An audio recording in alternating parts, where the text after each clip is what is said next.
Programa Tudo a Ver. Oferecimento Chiquinho Móveis. Olá, estamos começando mais um Tudo a Ver aqui na RTV. Você nos acompanha de segunda a sexta pela manhã, das 10 às 11 da manhã, à noite, das 7h30 às 8h30 da noite. E pode nos assistir nos canais 19, 53.1, canal 20 da NET TV a cabo e também na internet pelo rtv.net.br ou ainda na nossa live no Facebook. Antes de mais nada, antes de começar, eu queria dizer a você que é necessário que a gente tenha amigos sinceros. Não estou falando de colega, aquela pessoa, né, que vomita verdade sem a gente pedir, que faz mal com a sinceridade, às vezes, dela. Mas estou falando de amigos de verdade, pessoas que falam que a gente precisa ouvir, que voltam, né, a gente para a realidade, dizer: "Ei, fulano, volta, não é bem por aí, o que tu está fazendo não está legal, olha só, será que tu está bem? Porque não parece que tu estás." E a gente precisa cultivar essas amizades que falam a verdade para a gente porque querem o nosso bem. E quando a gente ouve a verdade, às vezes não é bom, ou quase nunca é bom, né, ouvir a verdade quando ela é difícil, quando ela é doída. A gente tem que lembrar que se ela vem de um amigo de verdade, é muito importante, a gente precisa considerar aquilo que ele está falando. Então hoje eu queria convidar você a cultivar as amizades sinceras, a ter amigos que falam a verdade e que são sinceros para você e ser esse tipo de amigo também. Vamos pensar nisso juntos? Um ótimo dia para todos nós.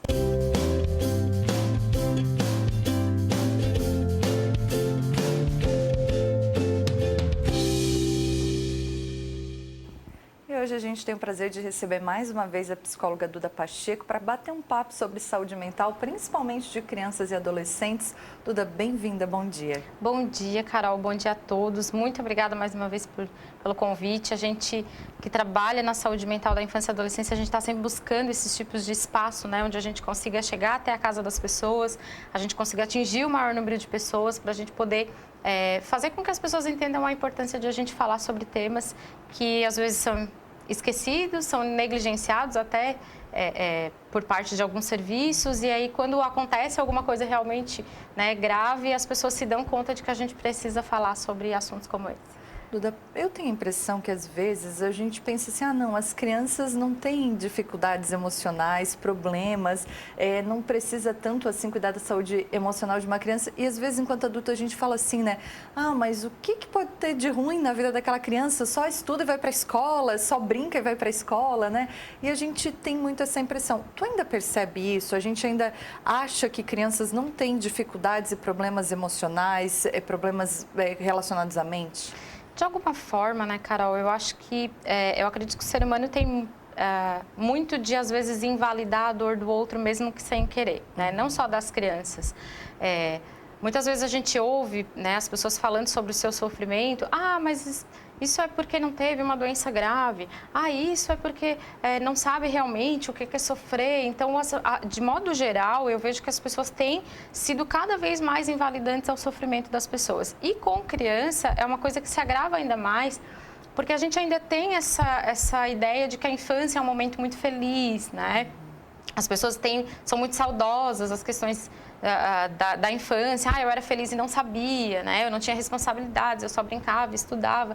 E o que a gente tem percebido é que existe sim um adoecimento por parte da saúde mental da infância e adolescência cada vez mais. Hoje a gente estima em torno de 10% da população da infância tem algum tipo de transtorno, né? Isso está crescendo e uma das coisas que, ao meu ver, agrava é essa coisa de a gente invalidar, né? Que a criança não tem sofrimento e aí a gente fica só buscando sempre o lado positivo das coisas, vamos dizer assim, sem observar realmente que aquele sofrimento está causando prejuízo na rotina da criança.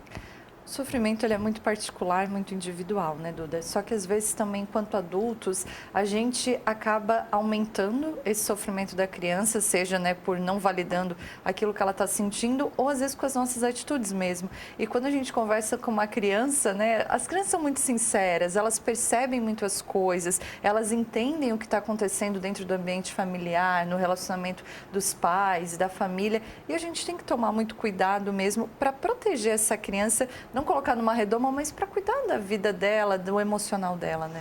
Eu sempre brinco com os pais, né? Assim, quando as crianças, os filhos vêm fazer uma pergunta, ele já sabe a resposta, né?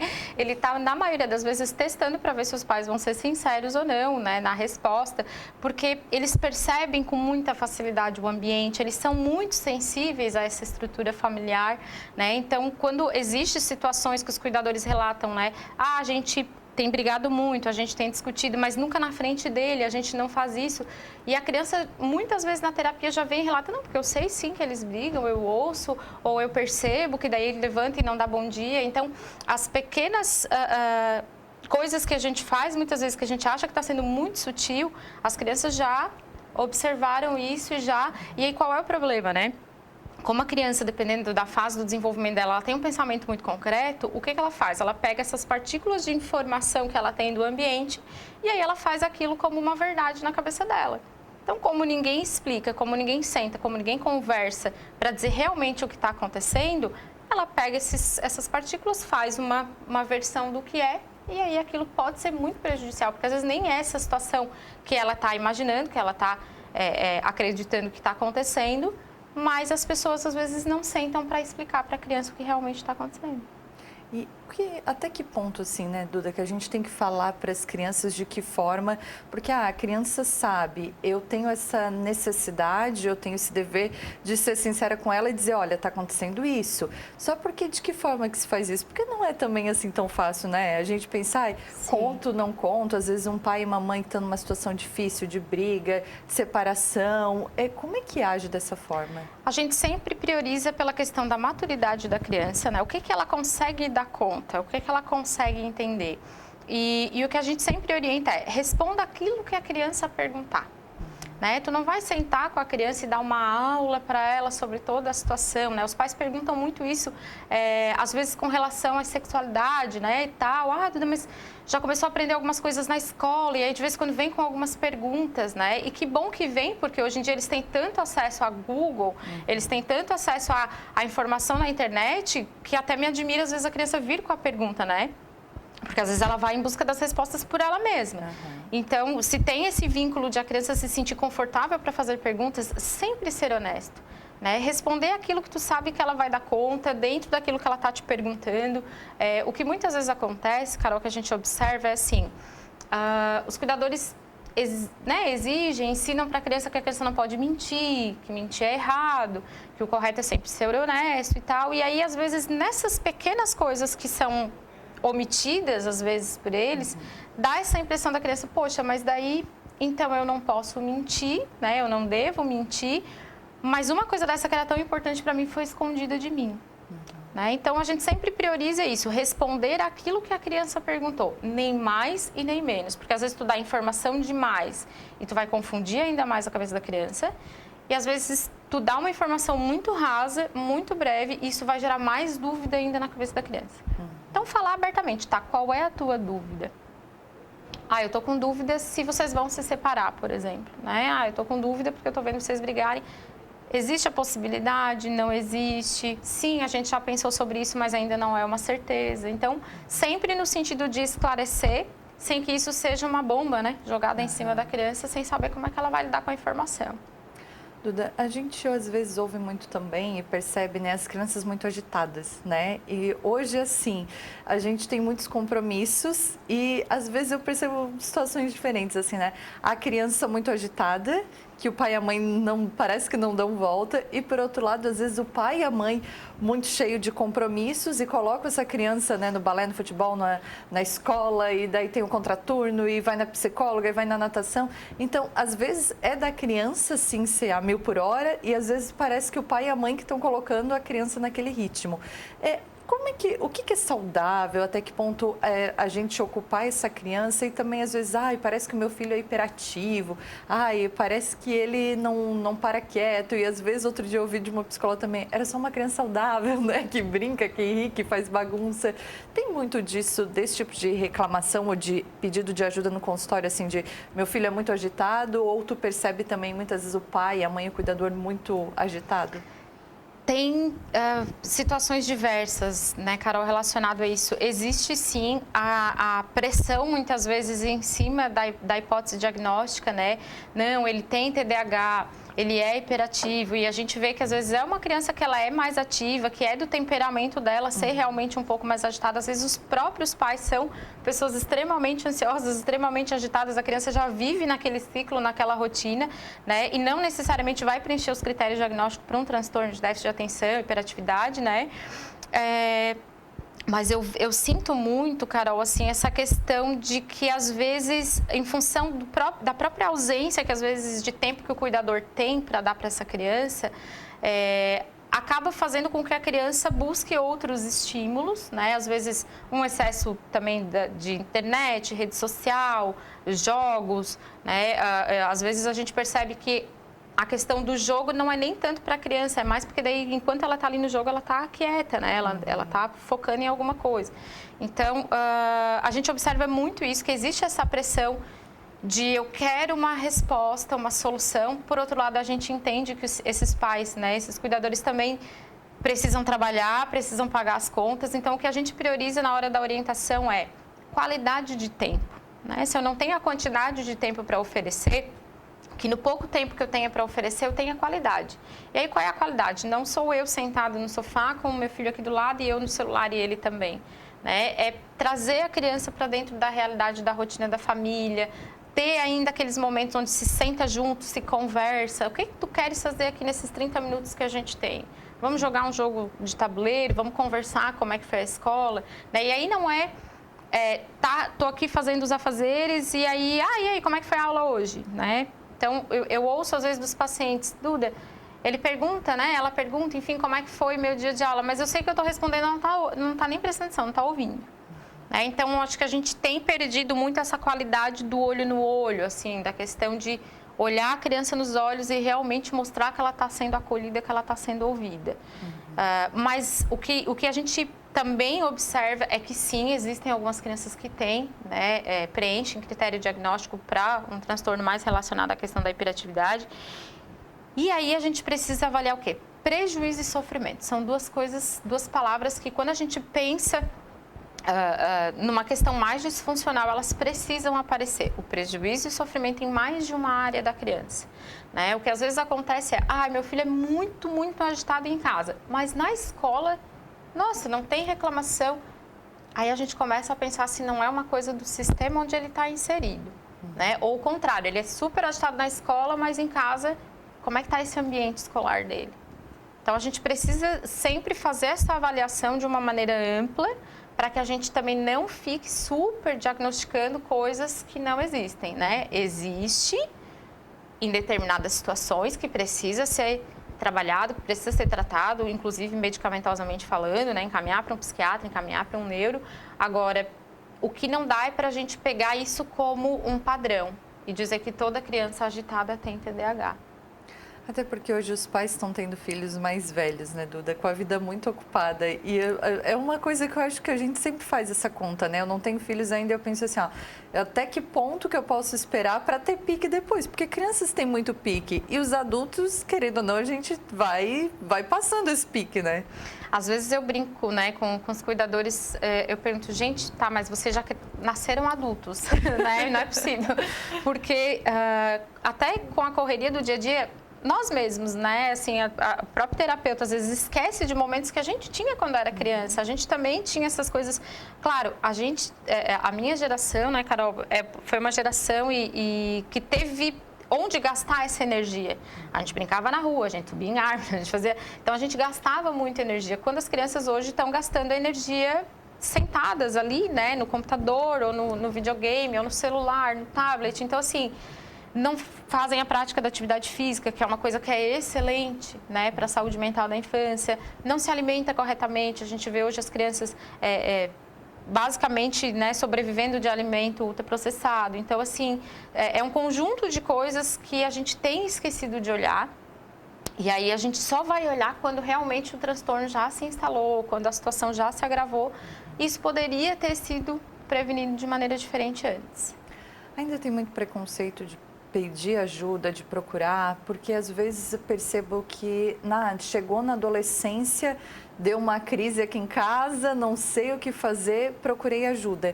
A gente ainda pode buscar essa ajuda antes? Ainda tem muito preconceito de dizer assim, olha, eu acho que o meu filho é só uma criança ainda, mas que eu preciso ajudá-lo.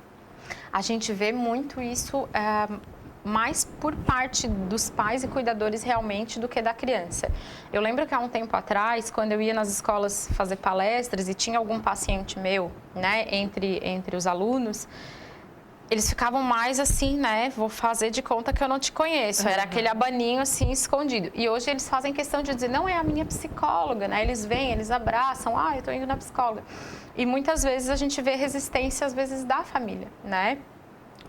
Mas, Carol, eu acho que isso tem melhorado, tá? Eu acredito que tem melhorado, assim, as pessoas têm procurado com mais frequência, têm entendido que quanto mais tempo eu espero para procurar ajuda, mais a coisa vai se agravar, né? E muitos pais, hoje em dia, a gente recebe no consultório, que não tem queixa necessariamente sobre alguma, né, desregulação emocional, não existe necessariamente uma queixa pronta do paciente, mas que eles trazem numa forma de prevenir mesmo. Olha, a gente está passando por um processo lá em casa, né, uma doença na família, ou um divórcio, alguma situação assim, e a gente gostaria muito de que fulano estivesse em acompanhamento para minimizar o impacto da coisa.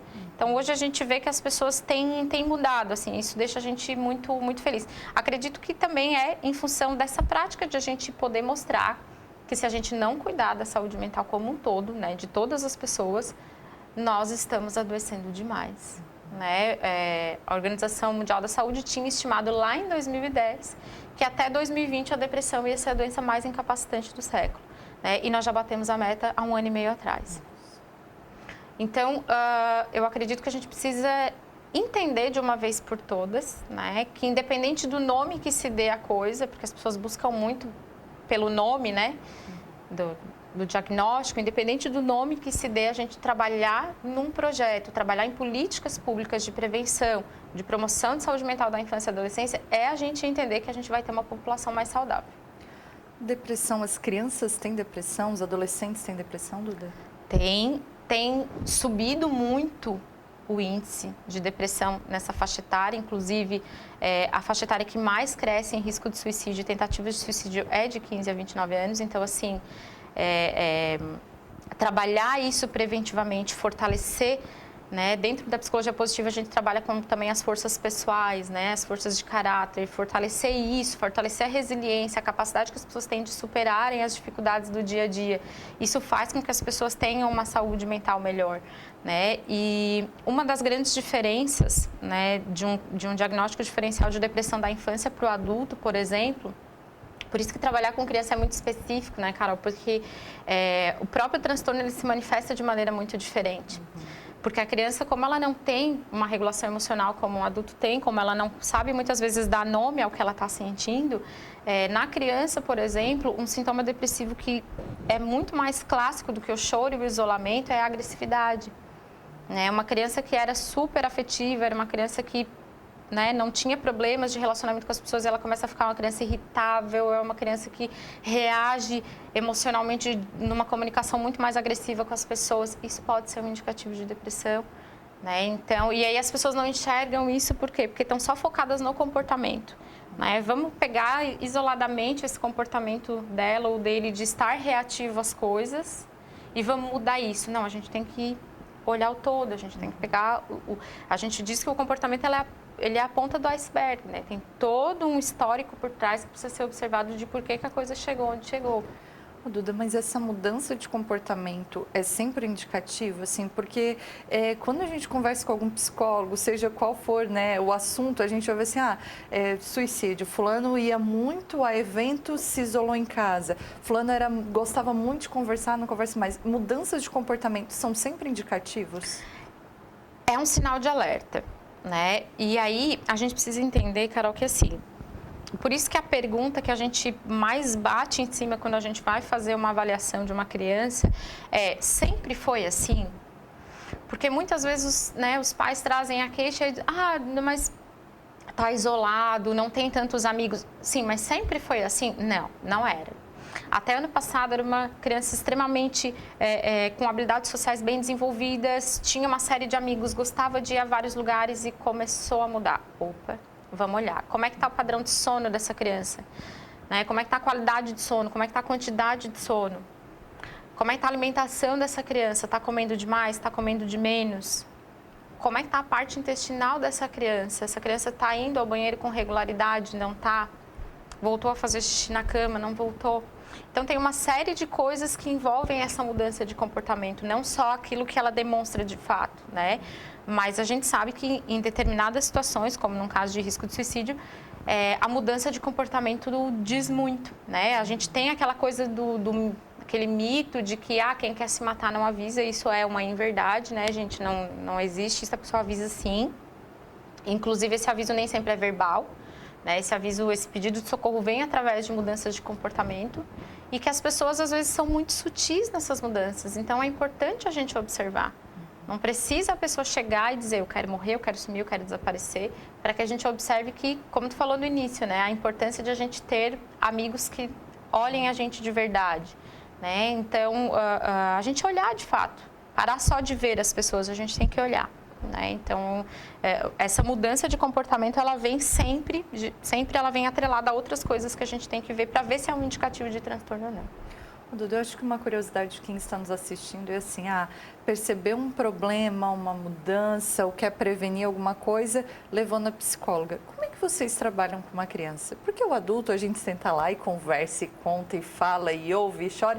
E como é que o trabalho com a criança? Porque às vezes eu acho que a gente tem muita dificuldade de entender isso. E quando ouve uma mãe dizer assim, levei fulana na psicóloga, nossa, foi tão bom, ela fez um negócio que eu nunca tinha pensado. Como é que é esse trabalhar de vocês com uma criança? Isso vai variar um pouco, Carol, de acordo com a abordagem do terapeuta, né? A psicologia, ela tem inúmeras abordagens, assim, a gente tem um guarda-chuva quase de abordagens, né? Eu trabalho com a terapia cognitivo-comportamental, mas a gente tem outras, tem o pessoal da Gestalt, tem os existencialistas, então, dependendo da abordagem, tu vai utilizar técnicas diferentes. Agora, o trabalho com criança, indispensável a parte lúdica, a parte de a criança poder trabalhar coisas através de coisas, de elementos que ela vai poder se expressar, muitas vezes coisa que no verbal ela não vai se expressar, né? Na TCC, por exemplo, a gente trabalha a questão da psicoeducação com a criança, né? Vamos psicoeducar sobre as emoções, o que é raiva, o que é tristeza, o que é amor, o que é alegria, porque o que a gente sente é que como a criança às vezes não tem essa habilidade de explicar o que ela está realmente vivenciando naquele momento, ela confunde as emoções. Então, quando tu pergunta, e o que tu estava sentindo naquele momento? Ela fala, triste. E o que tu fez? Eu bati. Mas aí tu estava triste ou tu estava com raiva? Pois é, não, então eu acho que era raiva. Então, fazer a criança entender o que está gerando essa ansiedade que ela tem, o que está gerando esses pensamentos disfuncionais que ela tem, dentro da terapia cognitiva é essencial. Mas a gente tem que ter brinquedo, a gente tem que ter jogos.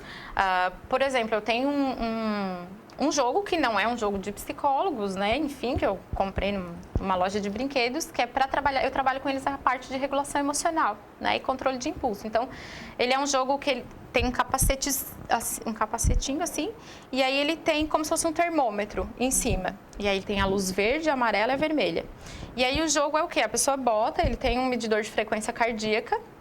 Então, a luz vai ficar regulando. Quando regular no verde, eu jogo dados na frente deles que vão ter coisas, fazer uma palhaçada, contar uma piada e tal. E ele tem que ficar fazendo controle de respiração para não chegar no vermelho durante 30 segundos. Que legal. Né? Então, são coisas assim que, claro, com um adulto, tu vai passar um treino de respiração diafragmática, né?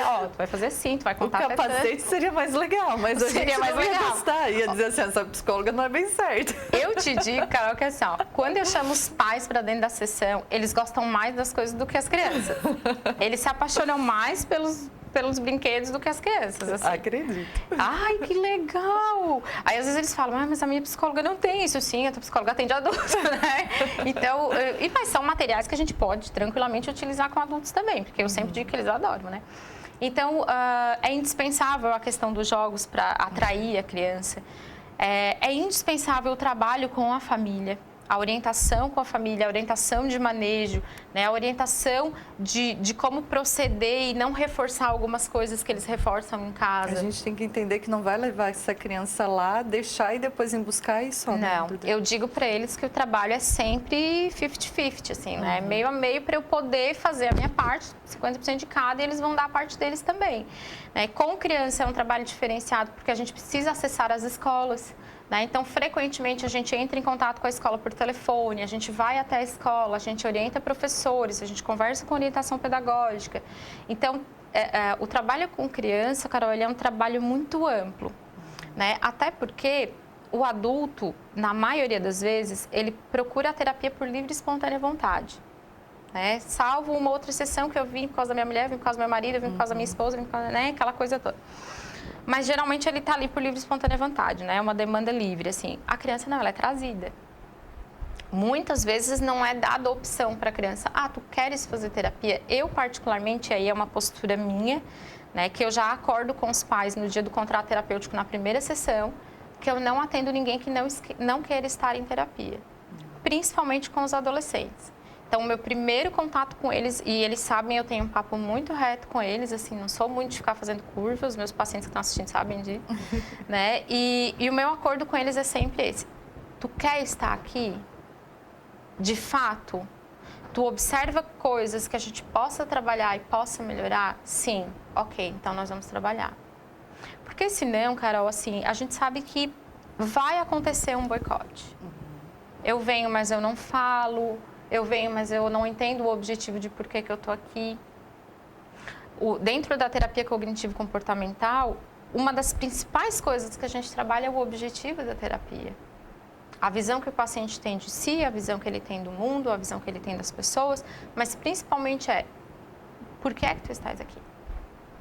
Porque quando isso não tem um foco, isso não tem um objetivo, muitas vezes vira um bate-papo, uma sala de conversas. Não, a gente precisa entender o que é que a gente está fazendo aqui. O que eu quero com isso, né? O que eu quero com isso? Qual é o meu objetivo? Qual é o processo de mudança? Até para a gente poder fazer uma avaliação de quanto está a minha motivação de mudança nesse momento. Né? Eu faço com eles uma avaliação para a motivação da mudança, para eles poderem se observar. A gente tem uma régua de motivação lá. Quanto eu estou motivado, de fato, para a mudança que eu quero encontrar? Porque se eu tenho uma mudança que eu considero nota 9 de importância na minha vida, mas a minha motivação é 2, temos um problema aqui. Eu considero que de 0 a 10, 9 eu preciso mudar, mas eu estou motivada só 2. Como é que a gente vai trabalhar? E aí a gente tem técnicas, né, de entrevista motivacional, enfim, uma série de outras coisas, mas a gente precisa sempre ter esse olhar de o que tu está fazendo aqui. Até para o terapeuta não virar uma âncora, assim, né? Dentro da TCC, a gente ensina o paciente a ser o seu próprio terapeuta, para ele não ficar dependente dessa terapia. Um dia vai ganhar alta, se tudo der certo. Se tudo der certo, quanto antes ele vai ter alta. Duda, para quem está nos assistindo, eu queria que tu deixasse, né, redes sociais ou com contatos se tu quiseres e te agradecer. Nosso tempo aqui passa muito rápido, né? Muito rápido, mas eu já quero também estender o convite para que tu voltes mais vezes, porque é sempre uma conversa muito boa, eu tenho certeza que nos ajuda a pensar, nos ajuda a considerar e a entender, né, a importância também do trabalho que vocês que cuidam da nossa saúde mental, da nossa saúde emocional fazem também. Então, muito obrigada e se tu quiseres deixar tuas redes sociais, teus contatos. Eu quero, sempre. Quero agradecer, Carol, de novo o convite. Estarei aqui quantas vezes, né, vocês permitirem, já venho sempre, que eu sou dessas. Eu acho que é muito importante a gente ter esses espaços, assim, fazer com que as pessoas parem, né, essa meia horinha para pensar realmente o que eu posso fazer pela saúde mental de uma criança hoje, né? Essa é a pergunta que eu deixo para as pessoas. E hoje, qual é a minha responsabilidade nisso, assim? Eu trabalho no ambulatório de saúde mental de Saara, né? Um beijo, pessoal do ambulatório. Então, quem for morador de Saara, e temos o ambulatório que atende essa parte de transtorno mental da infância e adolescência, SUS, porta de entrada, atenção básica, então pode procurar a unidade de saúde. Aqui em Criciúma eu trabalho na Clínica Espaço Vida, então podem entrar em contato pelo meu celular, que é 99639-8457. Meu Instagram é duda.psicóloga. E lá também na descrição do meu Instagram tem o meu celular, né? Pode entrar em contato para agendar a orientação. Escola, muitas vezes, né, que chama a gente para fazer orientações, conversar, fazer palestra. Dentro do possível, a gente sempre se organiza para ir, né? Então, fico à disposição também e agradecer, Carol. Só muito obrigada. Assim, é um espaço que é muito rico para a gente poder despertar nas pessoas essa corresponsabilidade de cuidar da saúde mental das crianças. Somos poucos e temos muitas crianças. É verdade, tem Então, toda a razão. Muito obrigada. Obrigada. Essa é a Duda, psicóloga, conversando com a gente, batendo um papo bem bacana aqui. A gente tem intervalo, daqui a pouco a gente volta, porque tem música aqui no Tudo a Ver. É rapidinho, não saia daí.